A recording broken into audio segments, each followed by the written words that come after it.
నువ్వే ప్రార్థన చేస్తావు, దీర్ఘ ప్రార్థన చేస్తావు, ఒంటరి ప్రార్థన చేస్తావు, సంఘ ప్రార్థన చేస్తావు, ఉపవాస ప్రార్థన చేస్తావు. నీ పిల్లలకి పెళ్ళిళ్ళు అవ్వాలి, సంతానం కలగాలి, వాళ్ళు అభివృద్ధి చెందాలి, నువ్వు ఒక ఇల్లు కట్టుకోవాలి, చక్కగా ఉండాలి. దేవుడు ఆత్మ ద్వారా దైవజనుడు నిలబెట్టుకు నీతో మాట్లాడతాడు, నీకు ఎన్నో దర్శనాలు ఇస్తాడు, ఎన్నో రీతులు నిన్ను బలపరుస్తాడు. ఎన్నో రీతిలో బలపరిచిన తర్వాత నువ్వు ఒంటరిగా ఉంటున్నప్పుడు అప్పుడప్పుడు ఇదిగో నీ స్నేహితులతో, బంధువులతో లేదా రకరకాల వ్యక్తులతో నువ్వు కలిసినప్పుడు ఆడు ఏదో ఒక రీతిగా నీ మనసులో ఒక బీజం వేస్తాడు. అసలు నువ్వు అనుకున్నది జరుగుతుందా?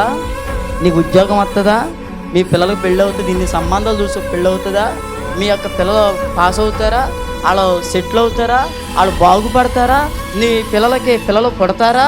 నువ్వు అసలు ఇల్లు కట్టుకోగలవా? నువ్వు బతుకున్నంతకాలం ఇలాంటి 10 రూపాయలు సంపాదించి నువ్వు అప్పుల నుంచి విడిపించబడగలవా అని అపవాదికుడు ఏం పుట్టిస్తాడో గుర్తెట్టండి. అన్నారు కదా, మీరు ప్రార్థన గదిలో పోరాడాలి. నాలో ఉన్న అపనమ్మకం అంత యేసునామములో పోవును గాక, నాలో ఉన్న అవిశ్వాసం యేసునామములో పోవును గాక, నాలో ఉన్న భయంకరమైన దేవునికి విరోధమైన ఆలోచనలు యేసునామములో పోవును గాక అని మీరు ప్రార్థన గదిలో పోరాడలేన ప్రియ సంగమా.